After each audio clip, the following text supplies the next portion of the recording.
नमस्कार। इस समय मैं अलीगढ़ एसएसपी कार्यालय पर मौजूद हूँ, जहाँ ससुरालियों ने एक विवाहिता को दहेज के कारण मार दिया है और पाली मुकुंदपुर क्षेत्र का गांव बनूपुर की यह घटना है, जिसको दहेज के लोभियों ने बुलेट और भैंस की मांग की थी। दहेज पूरा न होने पर इतनी बेबरतर के महिला के प्राइवेट पार्ट को जलाने का भी इनका आरोप है। जैसे कि इनके पास वीडियो है और वो वीडियो हम दिखा भी नहीं सकते क्योंकि आपका हृदय विचलित हो जाएगा। आपको बता दें, ये जो रामवती हैं, संगीता की माँ, इन्होंने इस समय एसएसपी कार्यालय पर मौजूद हैं और जहां इन्होंने शाहजहांपुर बैजनाथ थाना दासगांव जिला अलीगढ़ की रहने वाली है। संगीता की शादी 10 साल पहले हुई थी। यहाँ किस लिए आई? बनूपुर थाना पाली मुकुंदपुर के साथ। आपकी बहन को किसने मारा? इन्होंने कन्यादान दहेज भी दिया। 1-1.5 साल तक तो उसको सही रखा संगीता को। उसके क्या कारण रहा, क्यों मारा है? दहेज के लिए उत्पीड़न करते रहे। संगीता ने पहले स्वयं देकर अच्छा दहेज की मांग करते थे, शिकायत दर्ज कराई। दहेज पूरा न देने पर उन्होंने मार के लोभी है और मुझे तो ये 11 साल पहले शादी हुई थी, इसका ये लगातार बीच में भी कभी इस तरह की बात हुई लेकर के आई है। इन्होंने आरोप लगाया राजकुमार कितने दिन पहले ननद अलका नेहा सोनम और 7-8 महीने पहले एफआईआर दर्ज कराई है, उसके बाद भी को परेशान करते हैं और भैंस की मांग करवाई इसी के चलते। अच्छा, उनको उसमें एफआईआर में क्या दिखाया था उन्होंने? संगीता को प्राइवेट पार्ट तक जला करके गंभीर रूप से मार दिया। फैसला करने के बाद संगीता बार-बार विनती करती रही थाने से, मायके वालों से, ससुरालियों से, लेकिन उसकी किसी ने नहीं सुनी और उसकी हत्या कर दी। देखें खबर विस्तार से और यानी कार्रवाई कप्तान ऑफिस क्या है पूरा मामला। तो क्या आश्वासन दिया? बात हुई? मैंने तो एफआईआर दर्ज कर ली गई है और मुलाकात नहीं कर दी गई है। क्या नाम है मामा आपको? यहाँ कप्तान ऑफिस में किस लिए आई हैं आप?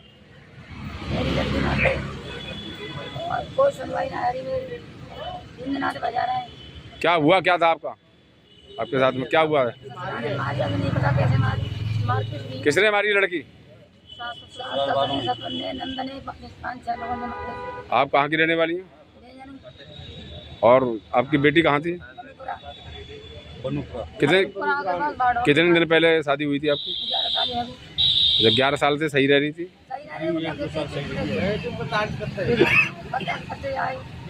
पहले भी लड़की ने फुटकी पिछले 7-8 महीने पहले।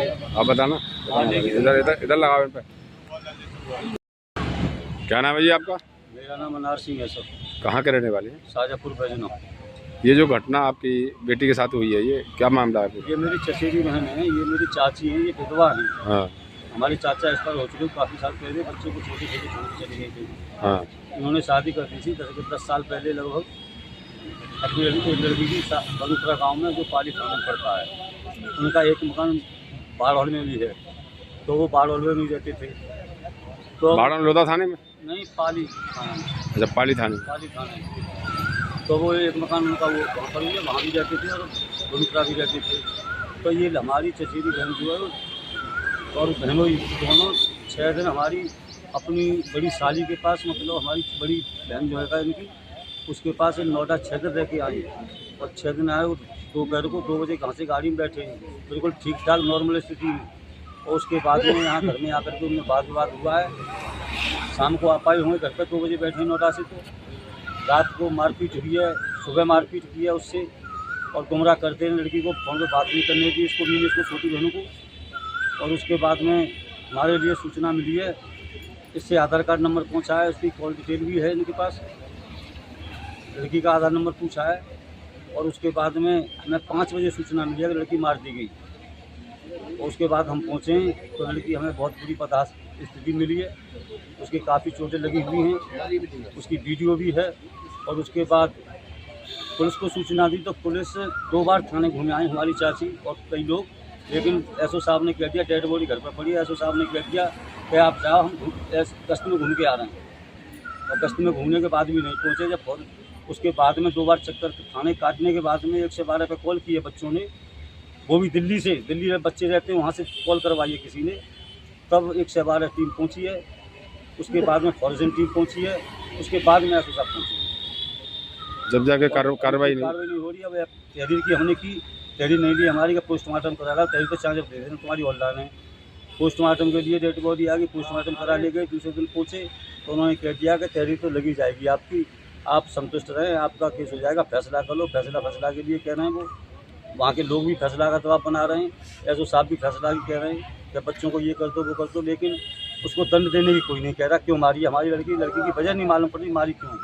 तो इस मामले में क्या लगता है आपको, थाने पर भी आपकी सुनवाई नहीं हो रही है कहीं भी, तो इससे क्या लगता है आपको कि क्यों नहीं सुन रही? कोई पुलिस सुनवाई नहीं कर रही, हमारी तहरीर नहीं चला रही, हमारा मुकदमा चढ़ जाए जीटी पर, उनके खिलाफ मुकदमा लगे, कार्रवाई हो, उनको दंड मिले, तो क्लियर है ये। जब एसओ साहब मौके पर नहीं जा रहे तो 60 तो होगी, अगर 60 की या कोई पर्सनल कोई चीज़ होगी उनकी, किसी वजह से इंस्पेक्टर साहब नहीं पहुँचे समय पर, इसीलिए FIR दर्ज नहीं की गई है। FIR दर्ज नहीं किया है। अब हम आज भी गए, 2 घंटा बैठा रहे इंस्पेक्टर साहब ने, उसके बाद में बोला कि मैं सीओ साहब से बात करने के बाद में तब मैं चढ़ाऊँगा, तब बात करूँगा आपसे।